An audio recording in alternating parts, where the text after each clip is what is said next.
Trading versus investing. నాలాంటి కొత్త వాళ్ళు మార్కెట్లోకి ఎంటర్ కావాలి అంటే మీరు దేని మీద దృష్టి పెట్టాలి? బై చేసేవాళ్ళు రైట్ అని బై చేస్తాడు, సెల్ చేసేవాడు నాది రైట్ అనే సెల్ చేస్తాడు. మరి ఇద్దరు ఎవరిది రైట్? మీరు చేసిన అతిపెద్ద తప్పు ఏంటండి? కోవిడ్ లో నేను కూడా స్టాక్స్ అమ్మేశా. ఇప్పుడు ఉంటే ఒక 75 lakhs పోర్ట్ఫోలియో వాల్యూ.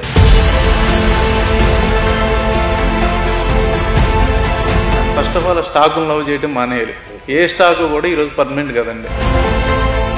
ఇవాళ మనం స్టాక్ మార్కెట్లో డబ్బులు ఎలా సంపాదించాలని మాట్లాడుకోవట్లేదు. డైరెక్ట్గా స్టాక్ మార్కెట్లో సంపదను ఎలా సృష్టించాలో డైరెక్ట్గా లైవ్లో చేసి చూపించబోతున్నాం. 90% మంది అసలు డబ్బులు ఎందుకు నష్టపోతారు స్టాక్ మార్కెట్లో తెలుసుకోబోతున్నాం. Stay tuned. Hi viewers, welcome to BS talk show. నేను మీ బుర్రా శ్రీనివాస్. స్టాక్ మార్కెట్ అంటే మనకు చాలా భయం. డబ్బులు పోతాయి, అక్కడ డబ్బులు పోవడం తప్ప ఇంకేం ఉండదు అనే అభిప్రాయం మనలో చాలామందికి ఉంటుంది. అందుకే ఇక మాటలు చెప్తే కష్టం అని చెప్పి 1,00,000 రూపాయలు 1,00,000 రూపాయలతో స్టాక్ మార్కెట్లో మన ఆర్థిక ప్రయాణాన్ని ప్రారంభిద్దాం.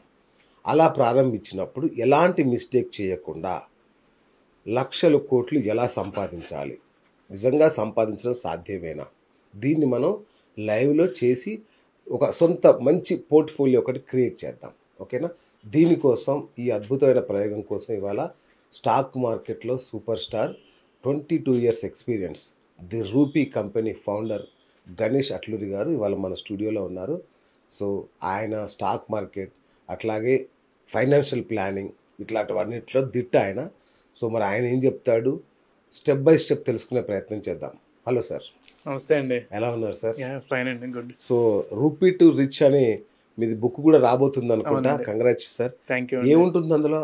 రూపీ టు రిచ్ అనేది బేసిక్గా ఒక ఫైనాన్షియల్ ప్లానింగ్ అండి. పర్సనలైజ్డ్ ఫైనాన్షియల్ ప్లానింగ్ అంటే ఒక ఇన్కమ్ స్టార్ట్ అయిన వ్యక్తి దాన్ని ఎలా ప్లాన్ చేసుకోవాలి అంటే క్రెడిట్ కార్డ్స్ ఏంటి, అలాగే డెబిట్ ట్రాప్స్ ఎలా ఉంటాయి, రియల్ ఎస్టేట్ మీద మన వ్యూ పాయింట్ ఏంటి, మ్యూచువల్ ఫండ్స్ ఎలా సేవ్ చేసుకోవాలి, అసలు మార్కెట్స్ ఏంటి, డైమండ్స్ గురించి, అలాగే ఒక 21 chapters మనం రాసామండి. చాప్టర్ వైజ్ మనం దాన్ని ఎక్స్ప్లెయిన్ చేసాం. అంటే మన ఎక్స్పీరియన్స్లో నుండి మన పాయింట్ ఆఫ్ వ్యూలో నుండి అది రాసాం. All the best. Thank you. నిజంగా అంటే అందరికీ ఉపయోగపడే గైడ్ లాంటి బుక్ అది. ఇప్పుడు రిలీజ్ అవుతుంది సార్? ఈ మంత్ అమెజాన్ లో ఆల్రెడీ అవైలబుల్ ఉందండి. సూపర్. ఫిజికల్ కాపీస్ ఒక 1 week లో వచ్చేస్తాయి. సో అందరికీ ఫస్ట్ ఉండే ప్రశ్న, స్టాక్ మార్కెట్లో 90% మంది అసలు డబ్బులు ఎందుకు కోల్పోతారు? నాకు కూడా అదే భయం ఉంది, అందరికీ అదే భయం ఉంది. దీనికి మీరు ఆన్సర్ చెప్పండి. స్టాక్ మార్కెట్ అనగానే ఫస్ట్ మనకు గుర్తొచ్చేది ఇక్కడ డబ్బులు ఈజీగా వచ్చేస్తాయి అంటే ఎరేసి స్వరం పట్టేద్దామని. ఎగ్జాక్ట్లీ. మా ఇంకా కొంచెం లాంగ్వేజ్ చెప్పాలంటే ఎంట్రీ కేసి కొండలు లాగేద్దామన్నట్టు, కానీ ఆ స్వరం అన్న లాగేస్తుంది చివరికి. ఎగ్జాక్ట్లీ.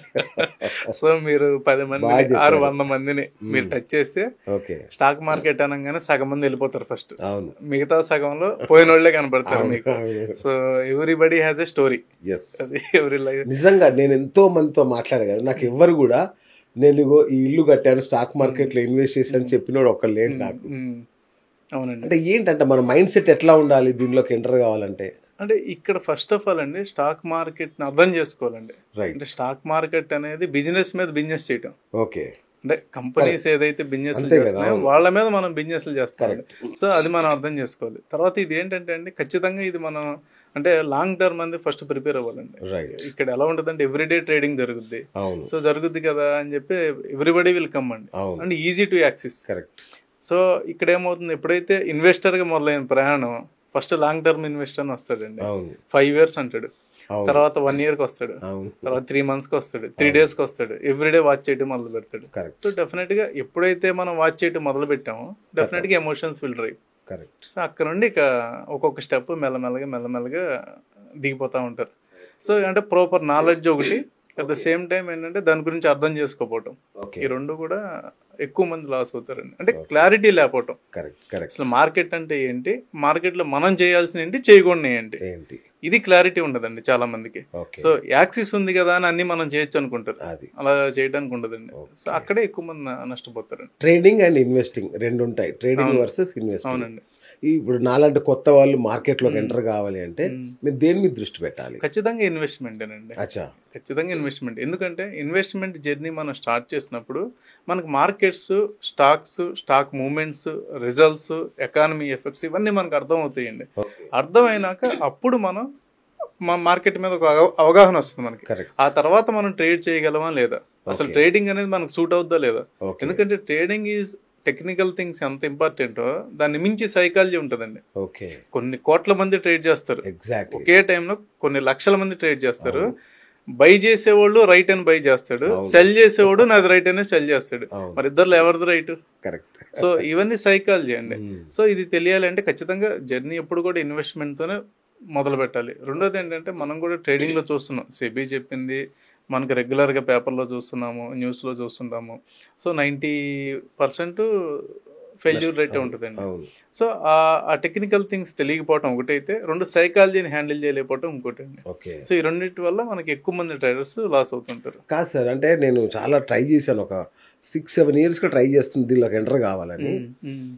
ఎక్కడో సోమాలియాలోనో లేదంటే ఇండోనేషియాలో భూకంపం వస్తే ఇక్కడ స్టాక్ మార్కెట్లో సగం షేర్లు పతనం అయిపోతాయి. ఎక్కడో ఇరాక్లో ఆయిల్ బావిలో పేలుడు జరిగింది అనుకొని ఇక్కడ చమురు ధరలు పెరుగుతాయి, అది పెరుగుతూ ఉంటాయి. ఇంత సమాచారం ఎలా పట్టుకోమంటారు సార్ మమ్మల్ని? దీన్ని ఎలా సాధ్యం ఇది? అంటే ఇప్పుడు సపోజ్ మనకి ఉక్రెయిన్ రష్యా వార్ అయిందండి, నైట్ డిక్లేర్ చేస్తే తెల్లారికి మన ఇండియాలో బియ్యం పెరగవు, ఇంటి రెంట్లు పెరగవు, ఏమీ పెరగవు, కానీ స్టాక్ మార్కెట్ 9 రియాక్ట్ అవుద్ది. సో ఆ న్యూస్ని మనం ఎలా తీసుకోవాలి అనేది కూడా ఇక్కడ ఇంపార్టెంట్ అండి. సో ఎందుకంటే ఇది మార్కెట్ అనేది డిఫరెంట్ సెక్టార్ ఉన్న కంపెనీస్, డిఫరెంట్ ఎక్స్పోర్ట్స్ ఉన్న కంపెనీస్ ఇవన్నీ కూడా లిస్ట్ అయి ఉంటాయి. సో అది దేనికి మనకి ఇంపాక్ట్ అవుతుంది న్యూస్. ఇప్పుడు సపోజ్ క్రూడ్ ఆయిల్ ఇంపాక్ట్ అవుతుందండి, మనం క్రూడ్ ఆయిల్ మేజర్ ఇంపోర్టర్ కదండి. సో క్రూడ్ ఆయిల్ పెరుగుతుంది అంటే ఎక్కడెక్కడ ఇంపాక్ట్ జరుగుతుంది అనేది మనకు ఒక అనాలిసిస్ ఉండాలండి. అనాలిసిస్ లేకుండా మనం వెళ్తే దెబ్బతింటాం. అంటే సముద్రంలో పైప్ లైన్ పగిలిపోతే నాకు ఎలా తెలుస్తుంది? అది నా బాధ. ఎక్కడో సముద్రంలో పైప్ లైన్ పగిలిపోతే తెల్లారి స్టాక్లన్నీ పడిపోతాయి. ఇది నేను ఎలా కనుక్కోమంటా? అంటే ఒకటండి, ఇప్పుడు ఒక ఇన్సిడెంట్ జరిగినప్పుడు అది సెక్టర్ మీద ఇంపాక్ట్ చేస్తుందా, ఎంటైర్ మార్కెట్ మీద ఇంపాక్ట్ చేస్తుందా అనేది మనం అసెస్ చేయగలగాలండి. ఇప్పుడు క్రూడ్ ఆయిల్ ఉంది, క్రూడ్ ఆయిల్ డాలర్స్ అంటే క్రూడ్ ఆయిల్ బ్యారెల్ పెరిగితే మనకేంటి ఇంపాక్ట్? క్రూడ్ ఆయిల్ నుండి తీసేటువంటి బై ప్రొడక్ట్స్ అన్నీ కూడా ఇంపాక్ట్ అవుతాయి. అంటే ప్లాస్టిక్, అలాగే డీజిల్, అలాగే ఇంకా అదర్ థింగ్స్, దాని నుండి వచ్చే బై ప్రొడక్ట్స్. ఆ బై ప్రొడక్ట్స్ అనేది ఏంటంటే మనకి raw material for other products. So అంత బిజినెస్ అనాలిసిస్ మనకు తెలిసి ఉండాలండి. లేకపోతే ఏంటంటే అదేదో గ్యాంబ్లింగ్ లా కనిపిస్తుంది. నా లైఫ్లో నేను విన్న ఒక్క పాజిటివ్ వార్త ఏంటంటే, విశ్వేశ్వరరెడ్డి గారు రిచెస్ట్ పర్సన్ యాక్చువల్గా, మన ఎంపీలలో రిచెస్ట్ ఆయన. మన లిస్ట్లో చూస్తే ఎట్లా అంటే స్టాక్ మార్కెట్ ద్వారా అన్నాడు. నేను ఆశ్చర్యపోయా. ఫస్ట్ టైం ఒక మనిషి స్టాక్ మార్కెట్ ద్వారా రిచ్ అయ్యాడని నేను వెళ్ళి అడిగాను ఆయన్ని, సార్ ఎట్లా రిచ్ అయ్యారు మీరు అంటే, స్టాక్ మార్కెట్లు అంటే సార్ ఎవరు అవ్వరు కదా అంటే, నేను రోజు ట్రేడ్ చేయలేదబ్బా, ఇప్పుడు 20-30 ఏళ్ల క్రితం కొనేసి అక్కడ పడేస్తే అవి ఇప్పుడు అట్లా పెరిగినాయి, అందువల్ల రిచ్ అంత పెరిగింది సంపద అని చెప్పాడు. సో ఇది కరెక్టేనా? ఖచ్చితంగా. ఇప్పుడు మనం చూసుకుంటే ఒక 20-25 years డేటా తీస్తేనండి, ఈ రోజు హెచ్డిఎఫ్సి బ్యాంకు ఎక్కడ లిస్ట్ అయింది? ఎక్కడో 10 రూపాయలు 20 రూపాయలు షేర్ ఉండేది. అలాగే ఇన్ఫోసిస్, అలాగే టీసీఎస్. అంటే మనం వారి పీరియడ్ మనం తీసుకున్నప్పుడు కంపెనీ గ్రోత్ పెరుగుతున్నప్పుడు ఖచ్చితంగా పెరుగుతుంది. ఇక్కడ ప్రాబ్లం ఏంటంటే ఇవాళ కొనగానే రేపు చూస్తాం రేటు. అంటే ఫస్ట్ కంపెనీ కొనే ముందు ఏం కొంటున్నాం మనకు తెలిసి ఉండాలి. ఎందుకు కొంటున్నాం సార్, ఎట్లా కొనాలి? హెచ్డిఎఫ్సి 10 రూపాయలు ఉన్నప్పుడు అది అంత పెద్ద స్టాక్ అవుద్దని నా ఊహకు కూడా అందదుగా సార్. మీకే కాదు, కంపెనీ ప్రమోటర్ కూడా తెలియదు. ఎగ్జాక్ట్లీ. ఏదైనా కంపెనీ పెట్టినప్పుడు అది అంత గ్రోత్ వస్తుందని వాళ్ళు కూడా గెస్ చేయరు. కాకపోతే by quarter year on year వాళ్ళు రిజల్ట్స్ డిక్లేర్ చేసినప్పుడు గ్రోత్ కనుక కనిపిస్తున్నప్పుడు ఆర్ ఎక్స్పాన్షన్ ప్లాన్ ఉన్నప్పుడు, అంటే ఎట్లా అంటే అండి, అసలు ఫస్ట్ మనం ఇన్వెస్ట్ చేసేటప్పుడు ఈ సెక్టార్కి బ్యాండ్ విడ్త్ ఉందా లేదా. ఇప్పుడు బ్యాంకింగ్ ఉంది, everybody will use, everybody required loans, deposits ఉంటాయి, లోన్స్ ఉంటాయి, అలాగే మైక్రో ఫైనాన్స్ ఉంటాయి. అంటే సెక్టార్ పెద్దది, ఈ సెక్టార్లో గ్రోత్ పొటెన్షియల్ ఉంటుంది. అట్లా కాకుండా ఏదో లిమిటెడ్ యూజర్స్ ఉన్నారు, అలాంటి సెక్టార్స్ మనం తీసుకున్నప్పుడు గ్రోత్ ఉండదు కదండి. So how we can expect multibagger or అంత గ్రోత్ ఉంటుందని ఎలా చెప్పగలం? సో ఖచ్చితంగా మనకి ఏంటంటే దాని మీద ఏ సెక్టార్లకు వెళ్తున్నాం అనేది కూడా మనం చూసుకోవాలండి. రైట్. అసలు గణేష్ గారు మీరు ఇవన్నీ చెప్తున్నారంటే మా ప్రేక్షకులు ఒక డౌట్ రావచ్చు, అసలు ఎవరైనా ఏంటి ఈయనకున్న ఎక్స్పీరియన్స్ అని. సో మీరేంటి మీ ఎక్స్పీరియన్స్ ఏంటో ఒకసారి చెప్పండి. అంటే 22 years అయిందండి మార్కెట్లోకి వచ్చి. సో స్టడీస్ ఉన్నప్పుడే ఏదో తెలుసో తెలియక మార్కెట్లోకి వచ్చాము. సో ఇదొక లెంత్ జర్నీ. సో ఇందులో మనం అప్ చూసాము, డౌన్ చూసాము చాలాసార్లు. అంటే 2008 అనేది ఎవ్రీబడి ఇప్పుడున్న ప్రతి ఫండ్ మేనేజర్కి కూడా ఒక లెసన్ అండి. అంటే నాకే కాదు, 2008 అనేది ఇప్పుడున్న మేజర్ ఫండ్ మేనేజర్స్ కానివ్వండి, మార్కెట్లో ఉన్న సీనియర్ పీపుల్ కూడా 2008 ఒక లెసన్ అండి. అంటే 2005, 6, 7 బుల్ మార్కెట్ అండి. సో ఆ బుల్ మార్కెట్లో మీరు ఏది పెట్టినా, అంటే ఊరికి చేతితో లిస్ట్ ఏది సెలెక్ట్ చేసుకుని పెట్టినా కూడా పెరిగినాయి, బాగా పెరిగినాయండి. సో 2008 లీమన్ బ్రదర్స్ కొలాప్స్ ఎప్పుడైతే వచ్చిందో మార్కెట్స్ ఆల్మోస్ట్ 60% కరెక్షన్ జరిగిందండి. 2008, 2009 దాదాపుగా అసలు చాలా మంది వాష్అవుట్ అయిపోయారు ఆ టైంలో. సో అట్లా మనం చాలా జర్నీస్ చూసాం కాబట్టి 22 years లో ఇప్పుడు ఏంటంటే కొంచెం మెచ్యూరిటీ మార్కెట్లో ఏది పెట్టాలి, ఏది పెట్టకూడదు, ఏది అంటే మనకి అన్ని ఆపర్చునిటీస్ లా కనిపిస్తాయండి, కానీ అన్నింటినీ మనం అటెంప్ట్ చేయకూడదు. అట్లా అంటే ఏది గ్లోరీ పిక్చర్, ఏది కాదు. కరెక్ట్. మీరు చేసిన అతిపెద్ద తప్పు ఏంటండి? అంటే దాని నుంచి మేము ఏమైనా నేర్చుకోవచ్చా అని. అంటే మీరు రీసెంట్ విషయం చెప్తానండి. అంటే ట్రేడింగ్ చెప్తాను, అట్లా ఇన్వెస్ట్మెంట్ గురించి కూడా చెప్తాను. రీసెంట్గా నేను ఒకటి మిస్టేక్ ఏంటంటే, అంటే మీరు ఇన్వెస్ట్మెంట్ అన్నారు ఇందాక కదా, మీరు డబ్బులు వస్తాయా అన్నారు కదా. సో నేనేం చేశాను అంటే 2017, 18, 19 మా అమ్మాయి, పెద్ద అమ్మాయి, అప్పటికి మైనర్ అవుతాను, తనకు డీమ్యాట్ అకౌంట్ ఉండేది. సో తనకి నేనేం చేసాను అంటే నెలకు ఒక 5,000, 10,000 నేను రీసెర్చ్ చేసుకున్నా, స్టాక్స్ రీసెర్చ్ చేసుకుని కొన్నా. ఒక 2.75 lakhs రఫ్లీ అప్పటికి, కోవిడ్ ముందు వరకు సరదాగా తను పెద్ద అయినప్పుడు. సో కోవిడ్లో నేను కూడా స్టాక్స్ అమ్మేశా.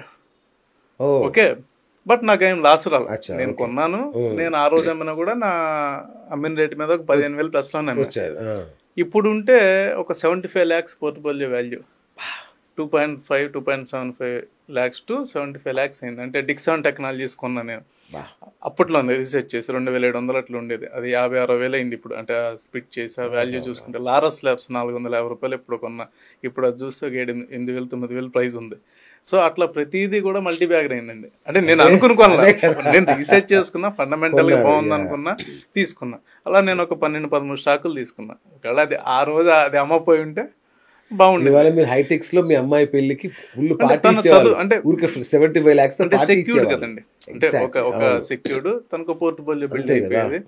సో అట్లా మనం ఏంటంటే మంచి స్టాక్స్ అనేది పానిక్ అవ్వకూడదు, అది ఒక లెసన్. అంటే ఆ టైం బట్ ఆ 2.5 లక్షలు నాకు రిక్వైర్మెంట్ కూడా కాదు, కాకపోతే ఏదో మార్కెట్ పడుతుందన్న, సరే చూద్దాంలే, మళ్ళీ చూద్దాంలే అని అమ్మాయండి. సో అది రీసెంట్ టైంలో నేను చేసిన మిస్టేక్ అండి. తర్వాత ట్రేడింగ్లో ఒకసారి మిస్టేక్ జరిగిందండి. వెరీ ఎర్లీ డేస్లో ట్రేడింగ్లో పొజిషన్ తీసుకోవటంలో, అంటే రెవెన్యూ ట్రేడ్ చేస్తారు కదండి. సో మార్కెట్కి అగెనిస్ట్ మార్కెట్ డైరెక్షన్ కాదని మనం ట్రేడ్ చేసాం. అది ఒక రోజు సివియర్గా ఇంపాక్ట్ అయింది. Then we learn risk. ఏం ఆలోచన చేశారు మరి అట్లా? అంటే మనము ఫ్యూచర్స్ చేసేవాళ్ళం ఉన్నప్పుడు, ఫ్యూచర్స్ అండ్ ఆప్షన్స్ అప్పుడే చేసేవాళ్ళం.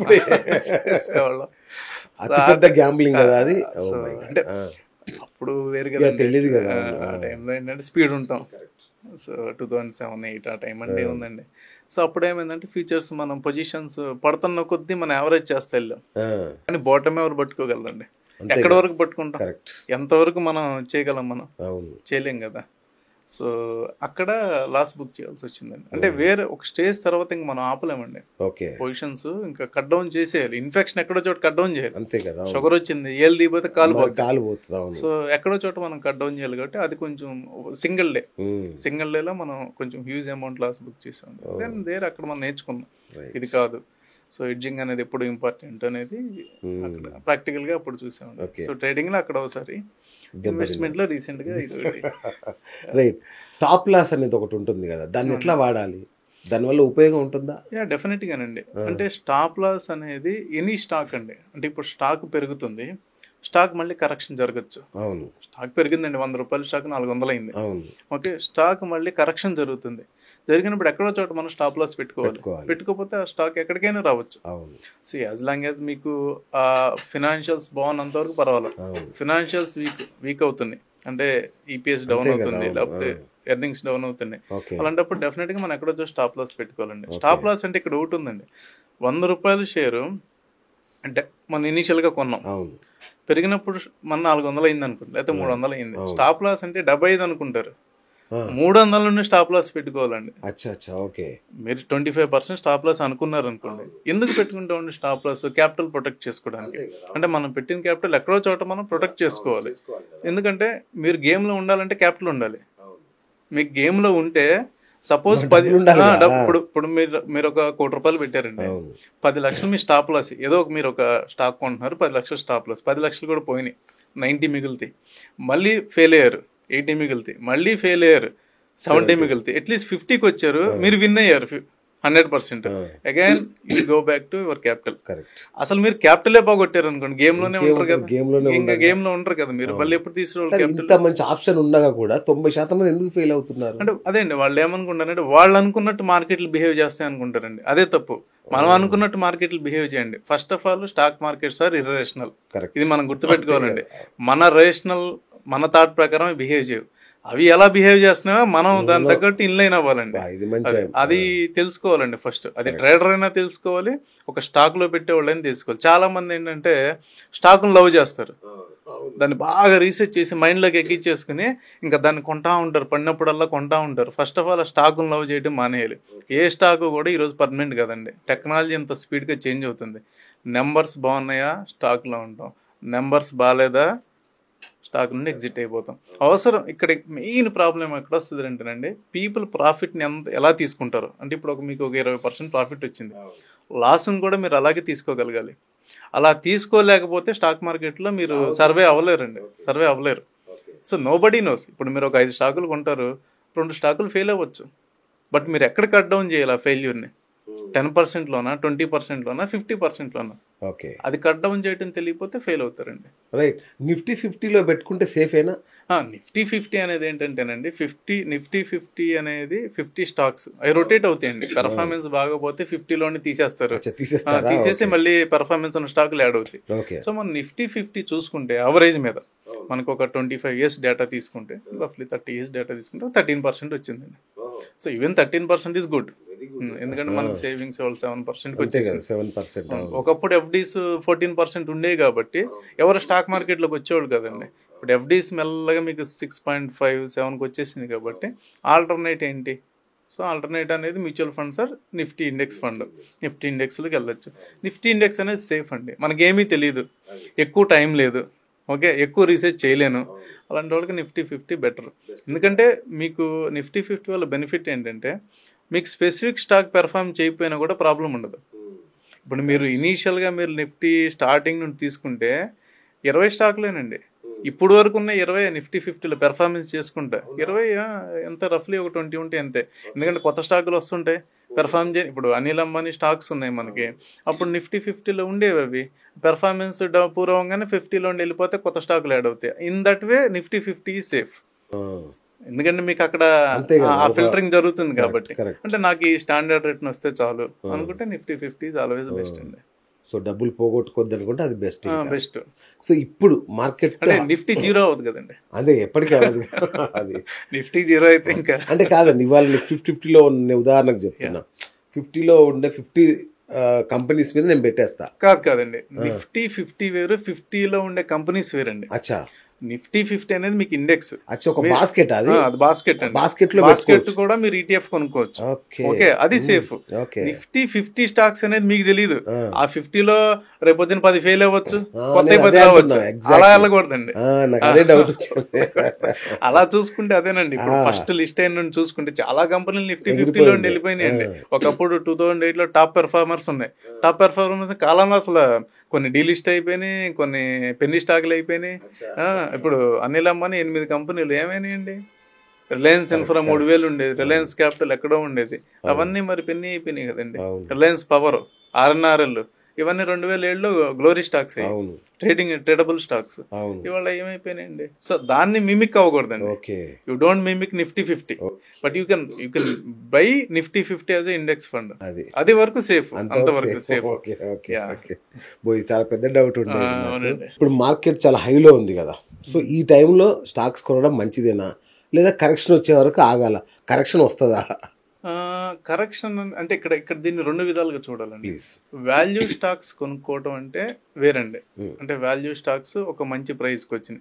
స్టాక్ మార్కెట్లో స్టాక్ ఎంత ముఖ్యమో మీరు ఏ రేట్లో కొంటున్నారు అనేది కూడా ముఖ్యం అండి. ఓకే, అంతే కదండి. సపోజ్ మీరు ఈరోజు 900లో కొన్నారు ఒక స్టాక్, కంపెనీ మంచిదే, ఓకే, ఏ గ్రూప్ కంపెనీ నిఫ్టీ 50లో ఉంది.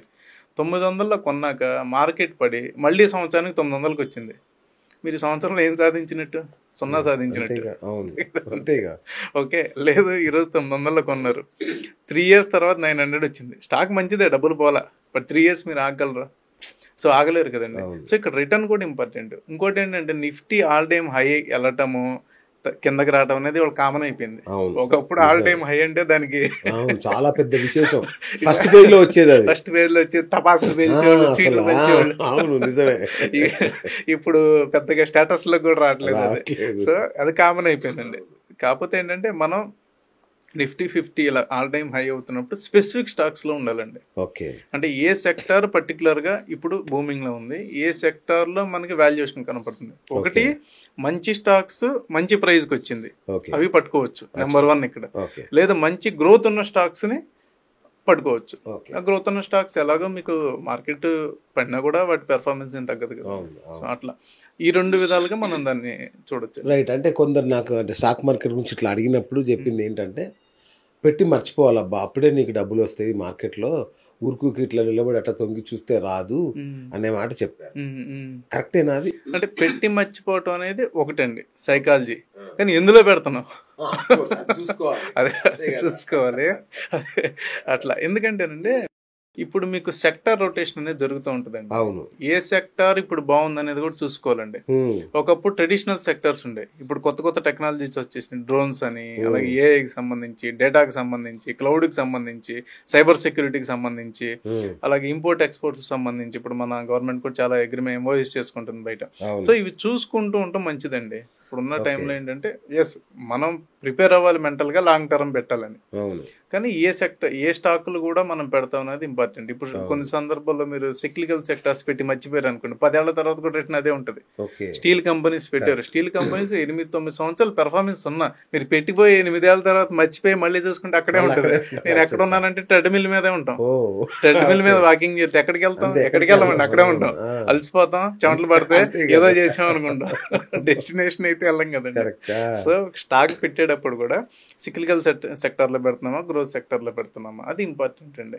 సో అది పెట్టి ఎస్ మీరు అన్నది exactly correct. Mind set first prepare అవ్వాలి, మనం లాంగ్ టర్మ్ కి అయితే పెట్టాలి.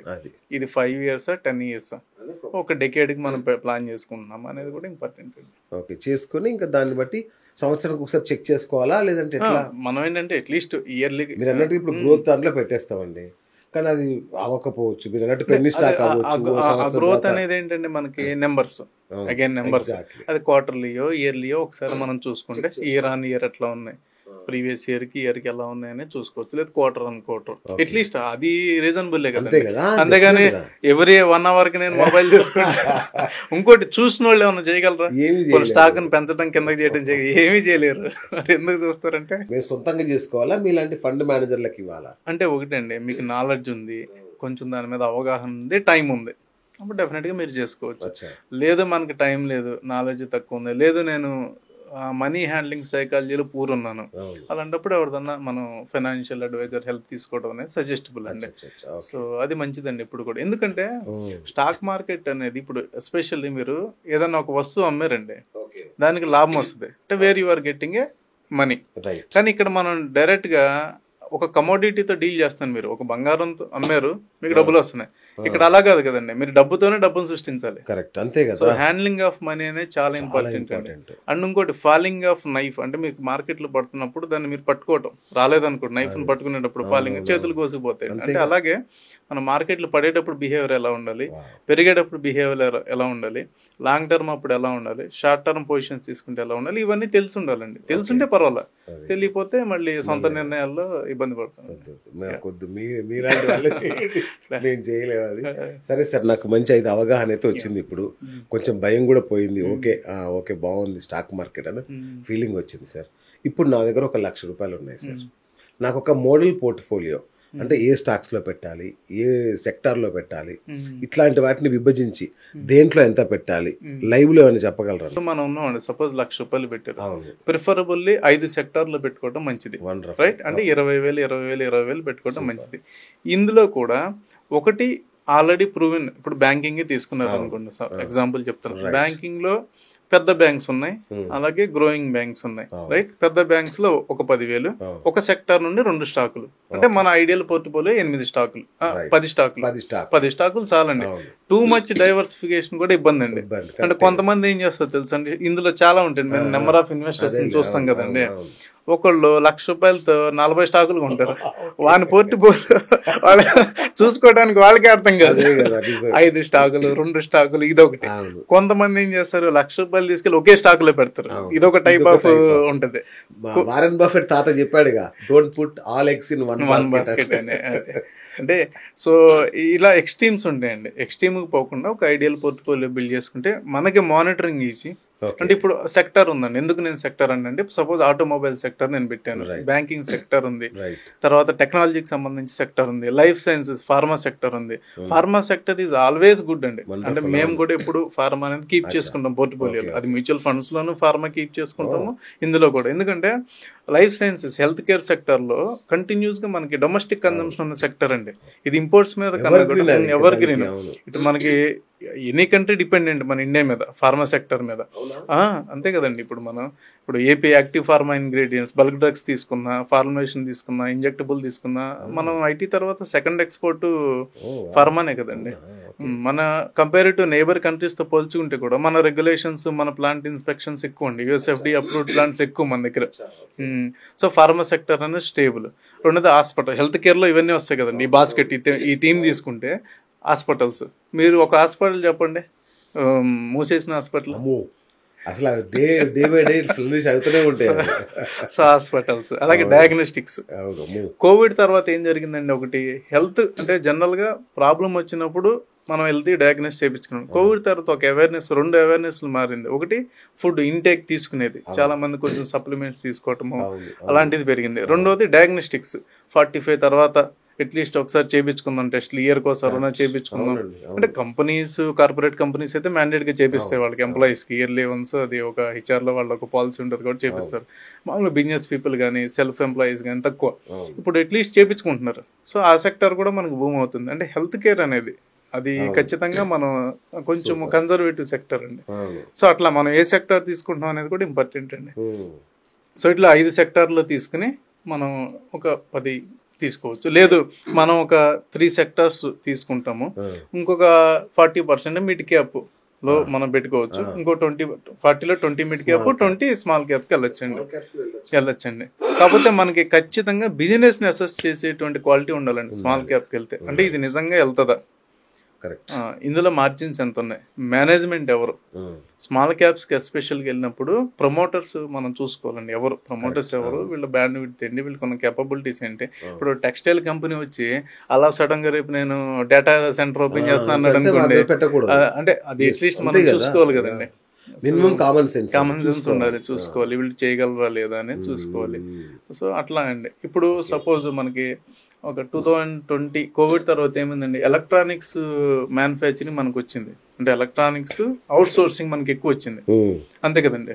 సో అవుట్ సోర్సింగ్ మనకి ఎలక్ట్రానిక్స్ అవుట్ సోర్సింగ్, ఆ సెగ్మెంట్ లో ఉన్న 2 కంపెనీలు బాగా ఫ్లరిష్ అయినాయండి. అప్పటికి అవి మిడ్ కంపెనీస్ కూడా కావు. అందులో ఒకటి పీజీ ఎలక్ట్రోప్లాస్ట్ అని ఒకటి ఉంది, అది ₹60 ఉండేదండి. It went to 9,000.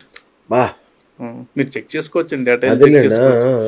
₹60-65 market fall 37-38 వచ్చింది వాళ్ళకి. వెంటనే ఆ టైంలో మనకి ఈ అవుట్ సోర్సింగ్ రావటము, కంటిన్యూస్ కీప్ ఆన్ వాళ్ళు ప్రాఫిట్ పోస్ట్ చేయటము, స్టాక్ మరి.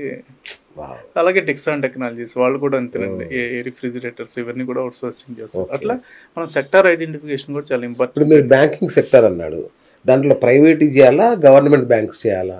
ఇక్కడ ప్రైవేట్ గవర్నమెంట్ కాదండి, ఇక్కడ ఏదైతే మీకు అంటే నెంబర్స్ ఏదైతే కరెక్ట్ గా మ్యాచ్ అవుతున్నాయో, అంటే ఈపీఎస్, పిఈ రేషియోస్, వాల్యుయేషన్స్, వాళ్ళ ఎక్స్పాన్షన్ ప్లాన్స్ ఏంటి, ఇవన్నీ కూడా చూసుకోవాలండి మనం. ఏమన్నా ఎర్నింగ్స్ ఏమైనా డౌన్ అవుతున్నాయా, ప్రాఫిట్స్ ఏమైనా తగ్గుతున్నాయా, ఇవన్నీ మానిటర్ చేసుకోవాలండి.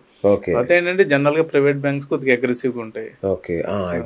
అంతే కదా. సో వాళ్ళ లోన్ బుక్ ఎంత ఉంది, డిపాజిట్ బుక్ ఎంత ఉంది, వాళ్ళు దేని నుండి ఎర్న్ చేస్తున్నారు. ఇప్పుడు బ్యాంకింగ్ లో కూడా క్రెడిట్ కార్డు నుండి ఎర్న్ చేసేది ఉంటుంది. అట్లానే వీళ్ళ ఎన్పిఎస్ ఎంత ఉంది, సో ఎన్పిఎస్ తక్కువ ఉందా ఎక్కువ ఉందా, వీళ్ళ హౌసింగ్ లోన్ డిస్బర్స్మెంట్ ఎంత ఉంది, ఎంత టైంలో వీళ్ళు హౌసింగ్ లోన్ తీసుకున్న వాళ్ళు ఎంతమంది బౌన్స్ అవుతున్నాయి, ఎంతమంది అవ్వట్లేదు, ఇవన్నీ కూడా మ్యాటర్స్. ఒక బ్యాంక్ పెర్ఫార్మ్ చేయాలంటే ఇవన్నీ కూడా మనం చూసుకోవాలండి. అది ప్రైవేట్ ఏమనండి, అది public sector unit. Growth stocks ఈ సబ్జెక్ట్ కనుక మాట్లాడుకుంటే, ఇప్పుడు ఈవీ వచ్చింది, ఏఐ బేస్డ్ వచ్చాయి, తర్వాత రెన్యూవబుల్ ఎనర్జీ, ఈ సెక్టార్లకి ₹1,00,000 ఏమైనా కేటాయించారా? చేయొచ్చండి, డెఫినెట్ గా కేటాయించవచ్చు. 20,000 మనం పెట్టుకోవచ్చండి గ్రోత్ సెక్టర్ కి. ఎందుకంటే గ్రోత్ సెక్టర్ లో ఏమవుతుందంటేనండి, మీకు ప్రాఫిట్స్, ఎర్నింగ్స్ ఎక్కువ ఉంటాయండి. ఎందుకంటే ఇది న్యూ సెక్టర్ కదండి, కాంపిటేటర్స్ తక్కువ ఉంటారు. ఎనీథింగ్ మార్కెట్ లోకి న్యూ వచ్చిందంటే కాంపిటేటర్స్ తక్కువ ఉంటారు. సో వాళ్ళకి ఆ ఎడ్జ్ ఉంటుందండి. అంటే ప్యాట్, ప్రాఫిట్ ఆఫ్టర్ ట్యాక్స్ అనేది 30%, 35% దాకా కూడా వాళ్ళు రాగలరండి. సో డెఫినెట్ గా మనం అది కేటాయించవచ్చండి. కాకపోతే రిస్క్ ఉంటుందండి.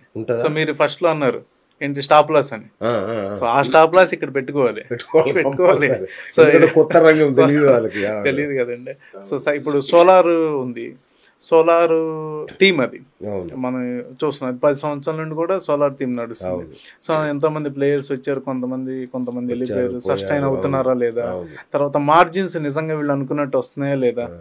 గ్రోత్ కొంచెం స్లోగానే ఉంది కదా, గవర్నమెంట్ పాలసీస్ మరి ఏమో కానీ చాలా స్లోగా ఉంది. Any government policy related better to avoid చేయడం. ఇప్పుడు లిక్కర్ ఉంటుంది, మన ఆల్కహాల్ కి సంబంధించి ఉంటాయి గవర్నమెంట్ పాలసీస్ ఉంటాయి. బెవరేజ్ కి సంబంధించి కొన్ని స్పిరిట్స్ కి సంబంధించి గవర్నమెంట్ పాలసీస్ ఉంటాయి. అంటే రైస్ నుండి ఇది చేయొచ్చు, ఇలాంటివన్నీ ఏంటంటే పాలసీ చేంజ్ అయింది అనుకోండి, అది మళ్ళీ ఇంకా చాలా టైం పడుతుంది కోలుకోవడానికి. అట్లా తర్వాత ఇన్ఫ్రా ప్రాజెక్ట్స్ ఉంది. ఇప్పుడు మీరు అడిగారు ఇన్ఫ్రా ప్రాజెక్ట్స్ లో ఏమవుతుంది, సపోజ్ మనం చాలా మంది ఇన్ఫ్రా ప్రాజెక్ట్స్ లో బుక్ చూసుకునేస్తారు, ఆర్డర్ బుక్ చూసుకుంటారు. అంటే 20,000 కోట్ల ఆర్డర్ బుక్ ఉంది అనుకుంటారు, కానీ ఎగ్జిక్యూషన్ లేట్ అయింది అనుకోండి, బ్యాక్ ఫైర్ అవుతుంది దారుణంగా. వాళ్ళకి ఇంట్రెస్ట్ పే చేయాల్సి ఉంటుంది, విచ్ అది ఇంపాక్ట్ రెవెన్యూస్ మీద ఇంపాక్ట్, అంటే మన ప్రాఫిట్స్ మీద ఇంపాక్ట్ పడుతుంది. సో మనం కొనేటప్పుడు ఇవన్నిటిని మనం కన్సిడర్ చేసుకోవాలండి. కంపెనీ చరిత్ర కూడా చూసుకోవాలండి. అంటే ఆ ప్రాజెక్ట్స్ నిజంగా ఇన్ టైం ఎగ్జిక్యూట్ అవుతున్నారు, క్యాష్ ఫ్లోస్ ఎలా ఉన్నాయి, మెయిన్ క్యాష్ ఫ్లోస్ అండి. పెద్ద కంపెనీస్ కి వచ్చేటప్పుడు క్యాష్ ఫ్లోస్ ఎలా ఉన్నాయి, చిన్న కంపెనీకి వచ్చేటప్పటికేమో మేనేజ్మెంట్ వాళ్ళ సస్టైనబిలిటీ చూసుకోవాలి, వాళ్ళు ప్రామిస్ చేసి డెలివర్ చేయగలుగుతున్నారా లేదని. పెద్ద కంపెనీకి వచ్చేటప్పుడు క్యాష్ ఫ్లోస్ ఎలా ఉన్నాయి, అవన్నీ కూడా చూసుకోవాలండి. రైట్. అలాగే సేఫ్ బెట్స్ అంటే పిఎస్యూలు, వీటిలో రైల్వేస్ లాంటి వాళ్ళు ర్యాలీ అయిపోయింది అంటున్నారు, మరి దాన్ని పెట్టొచ్చా పెట్టకూడదు? అంటే ఇవన్నీ ఎట్లా ఉంటాయంటే, పిఎస్యూస్ దాదాపు ఒక 7-8 సంవత్సరాలు అసలు పెర్ఫామ్ చేయలేదండి. కోవిడ్ తర్వాత ఆ ర్యాలీలు వచ్చిన అందరూ రష్ క్రియేట్ అయింది. ఓకే, రైలు వికాస్ నిగమ్ లిమిటెడ్ అని ఎట్లాంటివన్నీ. ఇప్పుడు మీరు చూసుకుంటే అది 3-4 సంవత్సరాలు 30-40 రూపాయల మధ్యలోనే ఉంది, సడన్ గా అది 300 అయింది. సో ఇప్పుడు రష్ క్రియేట్ అయింది, ఎడ్రినల్ రష్ అనమాట. అంటే దీన్ని ఏమంటారంటే ఫోమో అనమాట. సో అది కరెక్ట్ కాదండి, మనం చూసుకోవాలండి. గవర్నమెంట్ రిలేటెడ్ ఏది చేసినా కూడా ఇప్పుడు పాలసీ మేకింగ్ ఉంటది, ఇంప్లిమెంటేషన్ ఉంటది, ప్రైవేట్ ప్లేయర్స్ మళ్ళీ ఇక్కడ వచ్చే ఛాన్స్ ఉంటది. సో ఇవన్నీ కూడా చూసుకోవాలండి. So okay, right. ఫండమెంటల్స్ విషయానికి వస్తే, మనం స్టాక్స్ ఎంచుకునే సమయంలో టాప్ 3 ఫండమెంటల్స్ ఏంటి అసలు? అంటే ఒకటండి, ఇక్కడ బిజినెస్ అనేది ఒకటి ఫస్ట్ అసలు చూడాలి మనం. ఏ స్టాక్ మీరు కొన్నా వీళ్ళకి బిజినెస్, అంటే ఈ బిజినెస్ ఎక్స్పాండబుల్ కాదా. ఆటోమొబైల్ ఇండస్ట్రీలో కొత్త ప్లేయర్ వచ్చారండి, అది మనకి తెలుసు, అది పెద్ద మార్కెట్ అది. లేదా ఒక చిన్న ఈడేబుల్ ఆయిల్ స్పేస్ లోకి వచ్చారు, అంటే దాని స్పేస్ కొంచెం తక్కువ. అంటే first of all company business అండి, at the same time profit ఎంత ఉంది, ప్రాఫిట్ మార్జిన్ ఎంత ఉంది, అంటే అసలు వీళ్ళు ఇయర్ ఆన్ ఇయర్ ఎంత ప్రాఫిట్ ఇస్తున్నారు, ఆ సెక్టార్ ఎంత గ్రోత్ అవుతుంది, ఆ సెక్టార్ కూడా గ్రోత్ అవ్వాలి కదండి. సో ఆ సెక్టార్ గ్రోత్, తర్వాత ప్రాఫిట్స్ ఎంత ఉన్నాయి, తర్వాత మేనేజ్మెంట్. సో అసలు ప్రమోటర్స్ ఎలా ఉన్నారు, వీళ్ళ స్టేక్ ఎంత ఉంది ఆ కంపెనీలో, వీళ్ళు ఏమన్నా బుక్స్ ఎలా ఉన్నాయి, బుక్స్ కరెక్ట్ గా ఉన్నాయా లేదా. అంటే అబ్నార్మల్ గ్రోత్ వచ్చింది, అబ్నార్మల్ గ్రోత్ వచ్చినప్పుడు మనం చూడాలి ఎందుకు అబ్నార్మల్ గ్రోత్ వచ్చింది, సడన్ గా పోయిన క్వార్టర్కి ఎందుకు, ఇలాంటి కొన్ని చిన్నవి మనం వాచ్ చేస్తూ ఉండాలండి అందులో. రైట్. మొత్తం మీద నా కోసం ₹1,00,000 బ్రహ్మాండమైన పోర్ట్ఫోలియో అయితే క్రియేట్ చేశారు, బాగుంది. ఇప్పుడు మార్కెట్ క్రాష్ అయితే నా పరిస్థితి ఏంటి, ఇప్పుడు నెక్స్ట్ స్టెప్ ఇది. సో దానికి ఎలాంటి జాగ్రత్తలు తీసుకోవాలి నేను? అంటే ఒకటండి, మార్కెట్ పడినప్పుడు స్టాక్స్ అనేది కొంత వాలటిలిటీ కనపడుతుంది డెఫినెట్గా. ఓకే, మార్కెట్ పడినప్పుడు మనం ఫస్ట్ ఆఫ్ ఆల్ మీరే అన్నారు నేను లాంగ్ టర్మ్ ఇన్వెస్టర్ అని. సో మార్కెట్ పడినప్పుడు కామ్ కూర్చోవడమేనండి, లేదా ఇంకేమైనా ఉంటే యాడ్ చేసుకోవటం. చాలా మంది చేసే తప్పు ఏంటి, భయపడి అమ్మేయడము. ఇంకా ఈ మధ్య కొంచెం తెలివైన వాళ్ళు ఏం చెప్తారంటే అదే కరెక్ట్ టైం కొనే అని చెప్తుంటారు. నిజంగా అమ్మాలా కొనాలా? అంటే కొనాలండి, బట్ ఎక్కడ వరకు కొనాలి? ఇప్పుడు మార్కెట్ సపోజ్ మీరు 1000 రూపాయల్లో స్టాక్ 20% పడిపోయింది అనుకో, 20% పడినప్పుడు కొనొచ్చు అట్లా.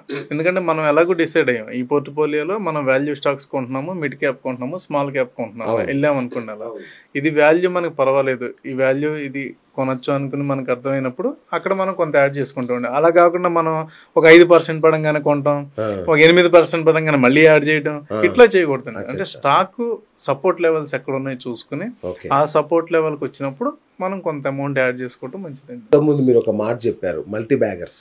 అది నాకు మైండ్ లో అప్పుడే మీరు చెప్పినప్పుడే ఫిక్స్ అయింది. అది మల్టీ బ్యాగర్ అవుతుందని మనకి అన్న కలగా వస్తుందా? రీసెర్చ్ లో ఎవరన్నా చెప్పినా కూడా నమ్మొద్దా? అసలు మల్టీ బ్యాగర్ అవుద్దని కంపెనీ ఓనర్ కే తెలియదు, కొన్నాళ్ళకి ఇన్వెస్టర్ కూడా తెలియదు. కాకపోతే కీప్ ఆన్ పెర్ఫార్మింగ్ ఉన్నప్పుడు ఒక విజన్ ఉంటది కదండి. ప్రతి ప్రమోటర్ కి ప్రతి కంపెనీ పెట్టినప్పుడు విజన్ ఉంటది. కాబట్టి ఆ విజన్ మిషన్ మ్యాచ్ అయ్యి వాళ్ళు కనుక వెళ్తున్నప్పుడు అది మనకి నెంబర్స్ రూపంలో ఏదైతే మనకి quarter results, year results reflect అవుతాయి, కంపెనీ గ్రో అవుతూ వెళ్తుంటది. అంతే తప్ప ఎవరికి తెలియదండి మల్టీ బ్యాగర్ అంటే. నేను అసలు ఆ వెబ్సైట్లలో చూసి ఇప్పుడు ఏ యూట్యూబ్ ఓపెన్ చేసినా మల్టీ బ్యాగర్ అంటే చెప్తున్నారు. అసలు ఓడి అమ్మ నేను మిస్ అయ్యాను, ఇది ఇంత మంచి ఏది 10 రూపాయలు ఉన్నది 10 కోట్లు అయింది, 2 కోట్లు అయింది అంటుంటే ప్రాణం పోతుంది. అయ్యో మిస్ అవుతున్నా ఇన్ని కోట్లు. ఇంకోటి అండి, అలాంటివి ఎన్ని అవుతాయండి? సపోజ్ ఇప్పుడు మనం ఒక 6000 స్టాక్స్ తీసుకుందాం అంటే బిఎస్సిలో ఎన్ని స్టాకులు మల్టీ బ్యాగర్ అవుతాయండి? ఎక్కడో ఒకటో రెండో అరుదుగా జరుగుతుంటాయి. సో లక్, అది ప్యూర్ లక్. అది అంతే. మనం ఇప్పుడు ఇంకోటి అండి, మీరు ఒకటి గుర్తుపెట్టుకోండి, మీరు ఈ పాయింట్ అడిగారు కాబట్టి. సపోజ్ మనం స్మాల్ క్యాప్ కొన్నామండి, 10 స్టాకులు కొన్నాం స్మాల్ క్యాప్ అంటే, మీరు ఇంకొక అదర్ డైరెక్షన్ లో మాట్లాడతారు. ఎందుకంటే మీరు 1 lakh తో పోర్ట్ఫోలియో అన్నారు కదా. సపోజ్ ఇదే 1 lakh తో నేను 10 స్మాల్ క్యాప్లు కొన్నా చూసి 10 అంటే 10,000 పెట్టుకుంటే ఫస్ట్ కొనగానే మనం ప్రిపేర్ అవ్వాల్సిందంటే 3 పోతాయి. 3 కంపెనీలు పోతాయని ప్రిపేర్ అయిపోవాలి, ఇంకో 3 పెర్ఫార్మ్ చేయమనుకుని ప్రిపేర్ అయిపోవాలి. ఓకే, ఆ మిగతా 4 3 సక్సెస్ అయినా సో మొత్తం మనం గెయిన్ లోకి వస్తాం, మళ్ళీ మన డబ్బులు అంటే గెయిన్ లోకి వచ్చేస్తాం. సపోజ్ ఇప్పుడు ఇవి మీకు మల్టీ బ్యాగర్ అంటే ఏంటంటే జనరల్ గా 5x 10x పెరుగుతాయి. సపోజ్ ఈ 4 10x పెరిగితే ఏమవుతుందండి? 4 లక్షలు వస్తాయి. 4 లక్షలు వస్తాయి. అఫ్ కోర్స్ మీరు పెట్టిన 60,000 అక్కడ 60,000లో ఒక 3 స్టాకులు పెర్ఫార్మ్ చేయాలి అంటే 10,000 15,000 ఉన్నాయి అయింది. ఒక 3 అయితే 30,000 లాస్ అయింది, అయినా కూడా మీరు గెయిన్ లో ఉంటారు. సో మనం ఇలాంటి అంటే మల్టీ బ్యాగర్స్ అంటాం కన్నా కూడా స్మాల్ క్యాప్స్ పెట్టినప్పుడు వాళ్ళ గ్రోత్ స్టోరీ నమ్మి పెట్టినప్పుడు, ఇప్పుడు మనం జొమాటో చూసాం రీసెంట్ గా, మరి పడింది, అది రిస్కీ బెట్. అక్కడ మనం వాల్యుయేషన్ చూసి పర్వాలేదు వీళ్ళు ఇచ్చిన ప్రొజెక్షన్స్ బాగున్నాయి అనుకుని రిస్క్ చేయొచ్చు, అది రిటర్న్ కూడా ఇచ్చింది కదండి. 50-60 రూపాయలు నుండి 300 అయింది. సో అట్లా అక్కడ ఏంటంటే ఇన్ అదర్ వే ఇలా కూడా చూడాలండి. మీరు పెడుతున్నారు అంటే డిసైడ్, అందులో ఒక 40% పోతుంది, అలా అయితేనే సక్సెస్ అవుతాయండి మల్టీ బ్యాగర్స్. అట్లాగే ఐపీఓస్ ఈ మధ్య కాలంలో ఓడి అమ్మ ఏది విన్నా ఐపీఓ జపం చేస్తారు. నాకైతే ఫోన్లో వస్తుంది, అన్న ఐపీఓ వచ్చింది పెట్టావా, ఒక 20,000 పెట్టన్నా 50,000, అరే ఇంత మ్యాజిక్ ఏముంది ఐపీఓలో అని అనుకున్నా. సో ఈ లక్షలోంచి కొన్ని తీసి అమ్మేసి ఐపీఓలో పెట్ట కంపెనీ పెట్టండి.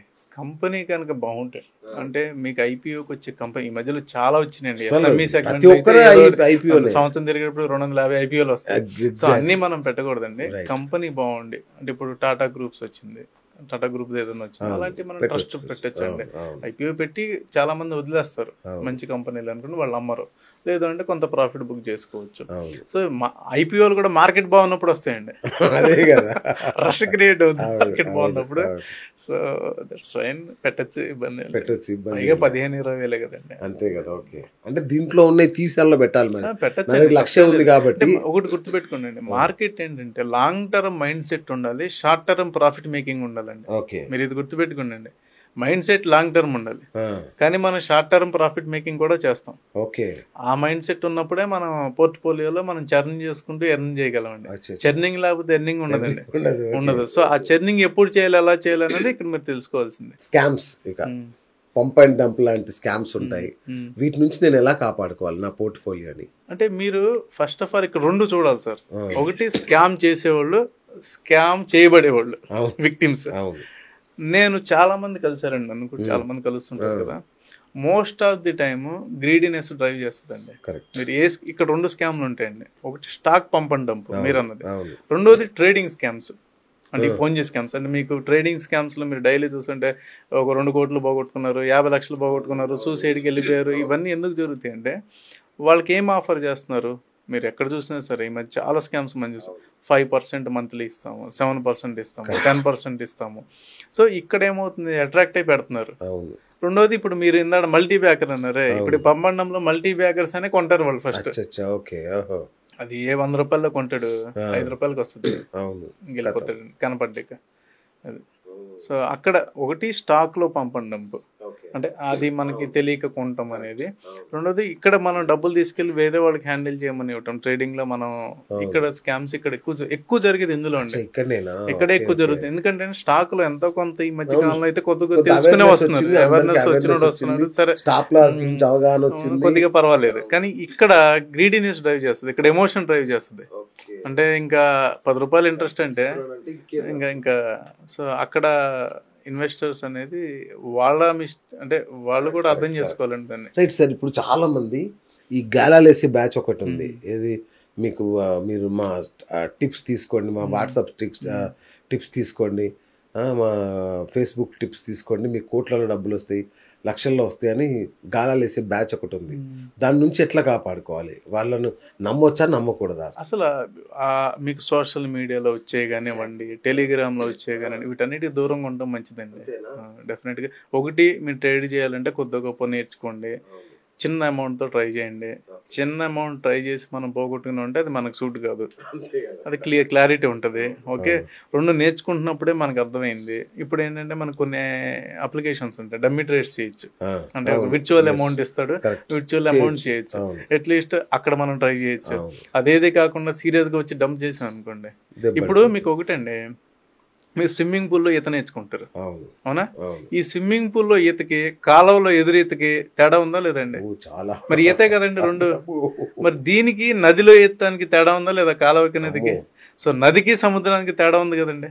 ఏంటండి ఇక్కడ తేడా? సముద్రంలో మీరు ఈదేటప్పుడు మీరు అలతో పాటు రావాలి, అలతో పాటు మీరు మీ బాడీని అలైన్ చేసుకోవాలి. అదే ఎదురీత నది ఎటు వెళ్తుంది, దాని డైరెక్షన్ లో మనం వెళ్తే ఈజీగా వెళ్తాం.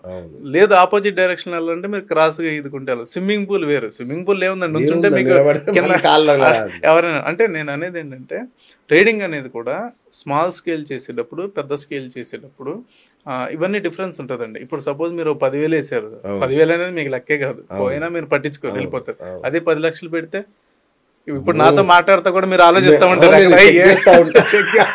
ఏం జరుగుతుందో అని చెప్పి. సో హ్యాండ్లింగ్ డిఫరెంట్ అండి. అంటే ఎలా అయితే మనం ఈత కామన్ అక్కడ, కానీ అక్కడ ఉన్న నీళ్ళని బట్టి, అక్కడ ఉన్న ప్రవాహాన్ని బట్టి, అక్కడ ఉన్న దీన్ని బట్టి మనం వెళ్ళాలి. చేపలు ఎదురుదితే పులస చేపలు అవుతాయి, మనం ఎదురేది అనుకుంటే పులుసు అయిపోతాం మనం. ఒక గోల్డెన్ రూల్ నాకు ఇవ్వండి. ఏంటి అంటే ఇప్పుడు మనం ఈ ప్రయాణాన్ని ₹1,00,000 మొదలు పెట్టేసాం. సో ఈ ₹1,00,000 నేను ₹1,00,00,000 తీసుకెళ్ళాలంటే మీరు నాకు ఇచ్చే ఒక గోల్డెన్ రూల్ ఏంటి? అంటే ఫస్ట్ ఆఫ్ ఆల్ ఒక సింపుల్ క్యాల్కులేషన్కి వెళ్దాం. 1,00,000 కోటి అవడం పక్కన పెట్టండి కాసేపు.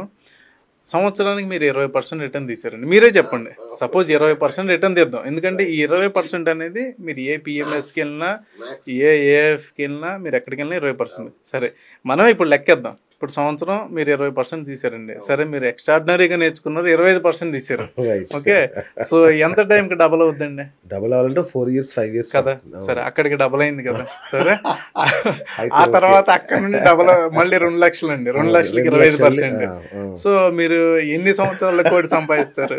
చాలా కష్టం మరి. సో అయితే 1,00,000ని 10 లక్షలు చేయాలి అంతే. అంటే ఫస్ట్ రియలిస్టిక్ ఫిగర్స్ లో ఉండాలండి. అంటే మనం ఈ రోజు 1,00,000 పెడితే మంచి మాట, 20 సంవత్సరాల తర్వాత నా క్యాపిటల్ ఎంత అవుద్ది, 10 ఏళ్ళు అయితే నా క్యాపిటల్ ఎంత అవుద్ది, 3 years అయితే నా క్యాపిటల్ ఎంత అవుద్ది, ఇది ఫస్ట్ రియలిస్టిక్ ఫిగర్స్ లోకి రావాలండి. సో ఎవరైనా మీరన్న 25 కూడా నాకు తెలిసి హైలీ ఇంపాసిబుల్. సో 10% అనేది ఐడియల్ గా పెట్టుకోవచ్చా మార్కెట్ లో? మార్కెట్ లో 17-18% తీయచ్చు, 17-18 రీజనబుల్ గా తీయచ్చు. On and average 17-18. కొంచెం మనం ఎఫర్ట్ పెడితే 20-22% వరకు మనం వెళ్ళొచ్చు. ఇది జనరల్ గా. ఎక్స్ట్రాడినరీ కేసెస్ ఉంటాయి. ఇప్పుడు మీరు ఎందారు అన్నారు ఏదో మీకు మళ్ళీ బ్యాగర్ తగిలింది అక్కడ,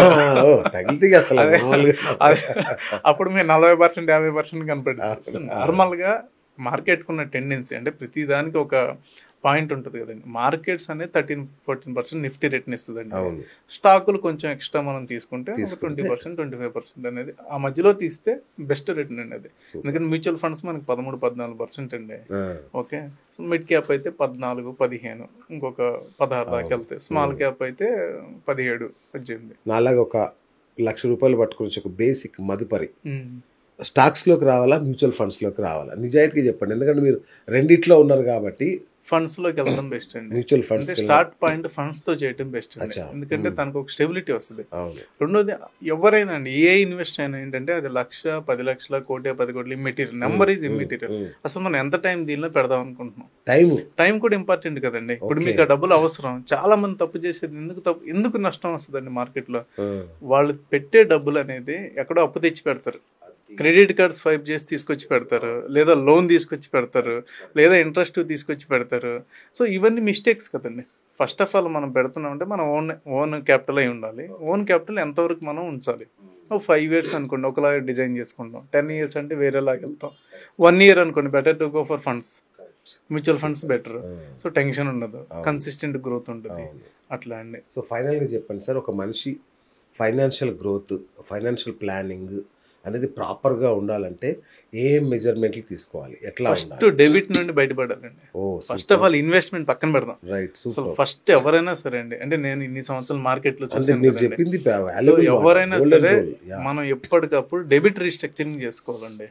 ఇప్పుడు సపోజ్ మనం లోన్స్ తీసుకుంటాం, హౌస్ లోన్ అవ్వచ్చు, పర్సనల్ లోన్ అవ్వచ్చు, ఇవన్నీ ఉంటాయి. సో ఎప్పటికప్పుడు మన ఇన్కమ్ ని బట్టి, ఇప్పుడు సాలరీడ్ ఎంప్లాయీస్ ఉన్నారు, ఎవరి ఇయర్ ఇన్కమ్ పెరిగింది. సో ఇన్కమ్ పెరుగుతున్నప్పుడు ఫస్ట్ ఇన్వెస్ట్మెంట్ కన్నా ముందు ఫస్ట్ మనం చేయాల్సిన డెబిట్ రీస్ట్రక్చరింగ్ అండి. చాలా మంది అంటే గుడ్ డెబిట్, బ్యాడ్ డెబిట్ ఉంటుంది. ఇల్లు కొనడం అనేది గుడ్ డెబిట్, అసెట్ మనం కావాలి కొనుక్కోవాలి. కానీ దీన్ని మనం రీస్ట్రక్చర్ చేసుకుంటూ త్వరగా మనం డెబిట్ లోని బయటికి రావాలండి. ఎప్పుడు డెబిట్ ట్రాప్ లో చిక్కకూడదండి. డెబిట్ ట్రాప్ లో ఎప్పుడు పడినా, అది ఏ ఫార్మాట్ అయినా, అది లోన్ అవ్వచ్చు, క్రెడిట్ కార్డ్ అవ్వచ్చు, ఫిన్యాప్స్ అవ్వచ్చు, లేకపోతే పర్సనల్ అడ్జస్ట్మెంట్స్ అవ్వచ్చు, ఇంకోటి అవ్వచ్చు, ఏది డెబిట్ ట్రాప్ లో పడినా మీ ఇన్వెస్ట్మెంట్ లో మీరు రిటర్న్ తీయలేరు, అంటే ఆ ఫ్రూట్ మీరు ఎంజాయ్ చేయలేరు. సో ఇది మనం ఫస్ట్ నేర్చుకోవాల్సిందండి. తర్వాత అంతే అంటే ఫస్ట్ అదండి. దాని తర్వాత కన్జర్వేటివ్ ఇన్వెస్ట్మెంట్ లోకి వెళ్ళాలండి, అంటే లాంగ్ రన్ లో మ్యూచువల్ ఫండ్స్ లోకి వెళ్ళాలి. ఆ తర్వాత మనం స్టాక్స్ లోకి రావాలి. కాస్త జేబులో గలగల అంటుంది, పర్వాలేదు, ఇది పోయినా ఆ తర్వాత కొద్దిగా ఇచ్చింగ్ ఉంటే ట్రేడింగ్ లోకి వెళ్ళాలి. సూపర్ సార్, సూపర్, నిజంగా ఐ ఓపెనర్. ఇది నాకు మాస్టర్ క్లాస్ లాగా ఉంది. ఇది వండర్ఫుల్ అండి, thank you so much. So ఇంకా దీనికి సంబంధించి ఇంకా చాలా డీటెయిల్స్ తెలుసుకునేది ఉంది. సో మీరు మాకు వీక్లీ, మంత్లీ మీ అవకాశాన్ని, మీ టైంని బట్టి మాకు, మా వాళ్ళకి కాస్త ఆర్థిక పాఠాలు నేర్పిస్తే మీ పేర్లు చెప్పుకున్న 10 షేర్లు కొనుక్కుంటాం. Thank you. Share our experiences, so that experiences లో వచ్చినాయి కాబట్టి వాళ్ళకి కూడా అది బాగుంటుందండి. థ్యాంక్ యూ గణేష్ గారు, thank you so much sir. So చూశారు కదా ఆర్థిక పాఠాలు, అద్భుతమైన ఆర్థిక పాఠాలు. ఇది ఇవాళ బిఎస్ టాక్ షో. నేను మీ బిఎస్ సైనింగ్ ఆఫ్.